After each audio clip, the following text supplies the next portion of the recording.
त्यो पपुलर एकदम तत्काल देखाउने नाममा पपुलिस्ट एउटा देखाउनका लागि काम गर्नुहोस् भन्दिनँ। त्यस्तो बरु नगर्नुहोस्।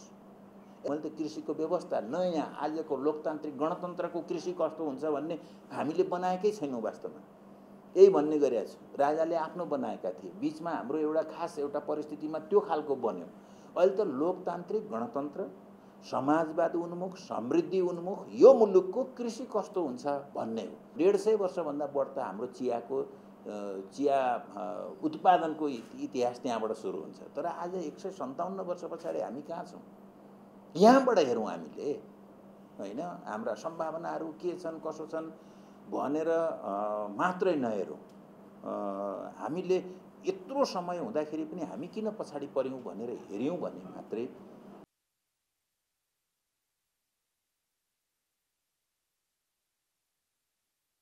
उपलब्धिहरूबाट हाम्रा कुराहरू सुरु नगरौँ। म मन्त्रालयमा आएपछि नै भनेको छु, हाम्रा कमजोरीबाट कुरा सुरु गरौँ।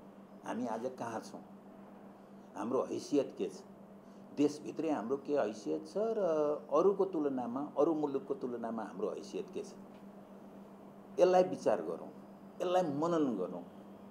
र यी तथ्यहरूलाई मनन गर्नुको अर्थ यसबाट सङ्कल्प लिनु हो कि हामी धेरै पछाडि परेका छौँ है।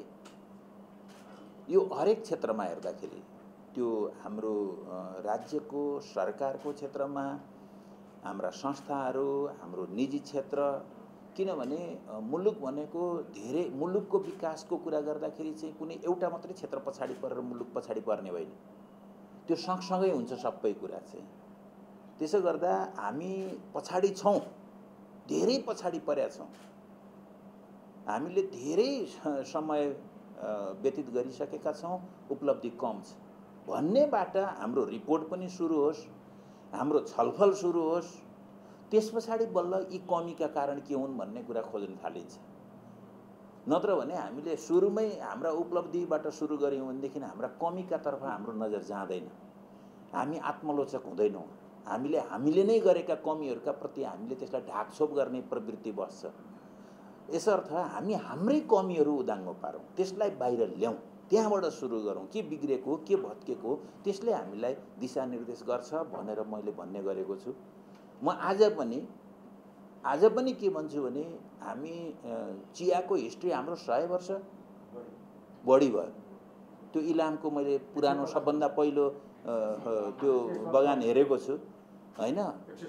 157 वर्ष, 150 वर्षभन्दा बढ्ता हाम्रो चिया उत्पादनको इतिहास त्यहाँबाट सुरु हुन्छ। तर आज 157 वर्ष पछाडि हामी कहाँ छौँ?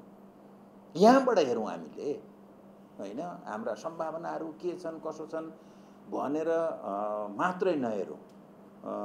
हामीले यत्रो समय हुँदाखेरि पनि हामी किन पछाडि पर्यौँ भनेर हेऱ्यौँ भने मात्रै चिया कफीका क्षेत्रमा हामीले केही गर्न सक्छौँ। र स्वतः यसको रिसर्चको पाटो पनि आउँछ।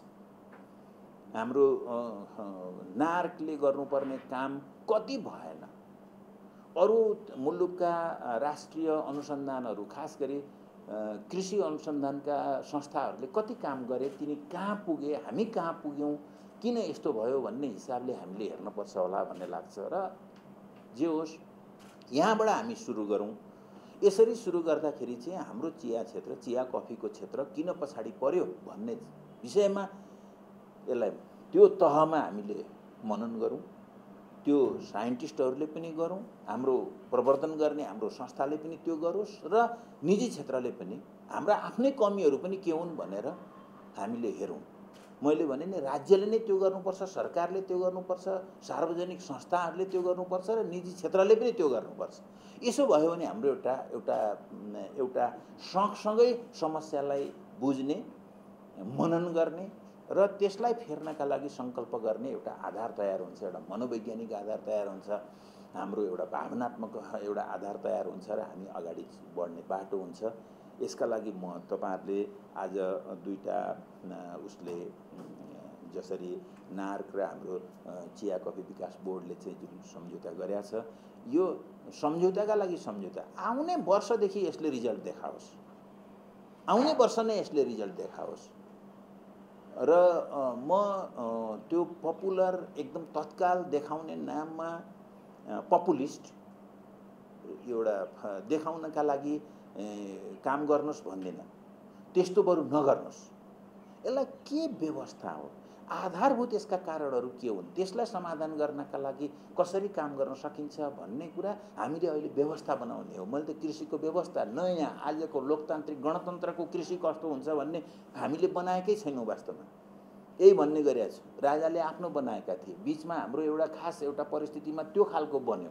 अहिले त लोकतान्त्रिक गणतन्त्र, समाजवाद उन्मुख, समृद्धि उन्मुख यो मुलुकको कृषि कस्तो हुन्छ भन्ने हो।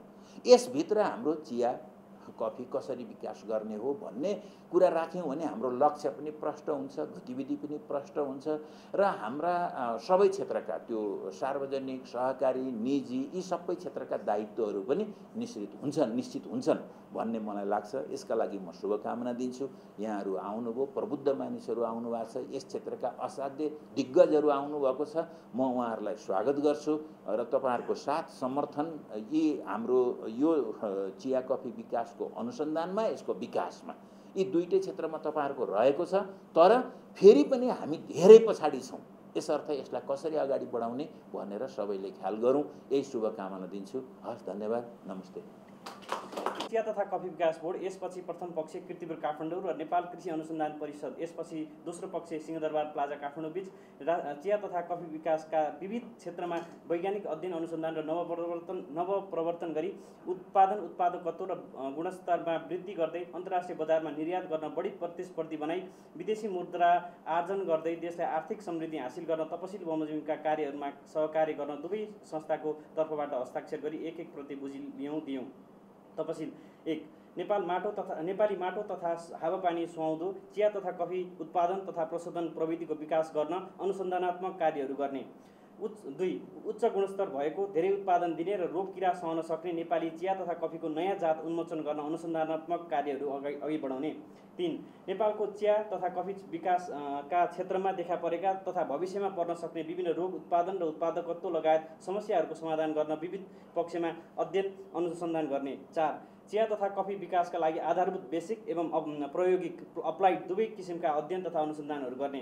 5, चिया तथा कफी उत्पादन तथा विकासका लागि आवश्यक पर्ने विभिन्न ज्ञान, अनुभव, अनुसन्धानका उपलब्धि, विधि र वातावरण प्रविधिको विकास, नवप्रवर्तन, जैविक, अनुवांशिक, भौतिक, रासायनिक, भौगोलिक, जलवायु तथा वातावरणीय तथ्याङ्कहरूको डिजिटल डाटाबेस बनाउने र अनुसन्धान गरेका कृतिहरू संयुक्त प्रकाशन गर्ने। 6, जलवायु परिवर्तनका कारण नेपालको चिया तथा कफी उत्पादनमा आएको र आउन सक्ने विभिन्न समस्या र असरको न्यूनीकरणका लागि अध्ययन अनुसन्धान गर्ने। 7, चिया तथा कफी सम्बन्धी अध्ययन, अनुसन्धान, तालिम, दक्ष जनशक्ति उत्पादन, उच्च शिक्षा, नवप्रवर्तन र क्षमता विकास जस्ता कार्यक्रमलाई बढी उपयोगी र पूर्ण प्रयोगात्मक बनाउन सहकार्य गर्ने। 8, चिया तथा कफी उत्पादकत्व वृद्धि र नवप्रवर्तन सम्बन्धी विभिन्न क्षेत्रमा अन्वेषण, नयाँ अनुसन्धानका क्षेत्रहरू पहिचान, संयुक्त अनुसन्धान प्रस्ताव विकास, आवश्यक स्रोतहरूको व्यवस्थापन, अनुसन्धानका गतिविधिहरू सञ्चालन, अनुसन्धानका निष्कर्षहरूको प्रचार कार्य आदिको संयुक्त रूपमा खोजी गरी कार्यान्वयन र सहकार्य गर्ने। 9, चिया तथा कफी क्षेत्रमा अनुसन्धान र क्षमता विकासका लागि प्रयोगशाला निर्माण तथा तत्सम्बन्धी आवश्यक पूर्वाधारको व्यवस्था गर्ने। 10, नेपालमा चिया तथा कफीको अनुसन्धान तथा विकासका कार्यका लागि वर्ल्ड कफी रिसर्च सेन्टर लगायत अन्य मुलुकमा चिया तथा कफीमा अनुसन्धानात्मक कार्य गर्ने साझेदार अन्तर्राष्ट्रिय अनुसन्धान केन्द्रहरूको खोजी गरी सहकार्य गर्ने। राष्ट्रिय चिया तथा कफी विकास बोर्डले गर्नुपर्ने कामहरू। 11, यस सम्झौतामा उल्लेख गरिएका लक्ष्य र उपलब्धि प्राप्तिका लागि प्रथम पक्षले मूलभूत रूपमा रिसर्च साइट उपलब्ध गराउनेछ। 12, फिल्ड लेभल ट्रायल लगायत चिया तथा कफी कृषकका बगानमै गर्नुपर्ने कार्यहरूका लागि चिया कफी कृषकहरूसँग समन्वय गर्नेछ। नेपाल कृषि अनुसन्धान परिषदले गर्नुपर्ने कामहरू। 13, यस सम्झौतामा उल्लेख भएका लक्ष्य र उपलब्धि प्राप्तिका लागि दोस्रो पक्षले आवश्यकता अनुसार वैज्ञानिक, प्राविधिक जनशक्ति एवं ज्ञान सिप उपलब्ध गराउनेछ। 14, नेपाली चिया तथा कफीको नयाँ जात उन्मोचन लगायत ऐन अनुसार प्रथम पक्षको विशिष्टकृत अधिकार क्षेत्रभित्र परेका कार्यहरू गर्नेछ। बजेट व्यवस्था सम्बन्धमा। 15, यस सम्झौताको उद्देश्य अनुरूप काम गर्न दुवै पक्षले चालु आवकको वार्षिक स्वीकृत कार्यक्रम र बजेटको सीमाभित्र रही आवश्यक प्रारम्भिक अध्ययन अनुसन्धानात्मक कार्यहरू गर्नेछ। 16, आगामी आवहरूमा चिया तथा कफी सम्बन्धी अनुसन्धानात्मक कार्यहरू गर्न दुवै पक्षले आफ्नो वार्षिक बजेटमा प्राथमिकताका साथ बजेट तथा कार्यक्रम समावेश गर्नेछ। माथि उल्लेखित बुँदाहरूमा राष्ट्रिय चिया तथा कफी विकास बोर्ड र नेपाल कृषि अनुसन्धान परिषद दुवै पक्ष प्रतिबद्ध भई यो समझदारी पत्रमा हस्ताक्षर गरिएको छ। यो सम्झौता हस्ताक्षर भएको मितिबाट दुवै पक्षको सहमतिमा निष्क्रिय नपारिएसम्म निरन्तर लागू रहनेछ। हस्ताक्षर दोस्रो पक्षको तर्फबाट डाक्टर दीपक भण्डारी, कार्यकारी निर्देशक नेपाल कृषि अनुसन्धान परिषद सिंहदरबार प्लाजा काठमाडौँ। प्रथम पक्षको तर्फबाट डाक्टर विष्णु प्रसाद भट्टराई, कार्यकारी निर्देशक राष्ट्रिय चिया तथा कफी विकास बोर्ड कीर्तिपुर काठमाडौँ, मिति 2017।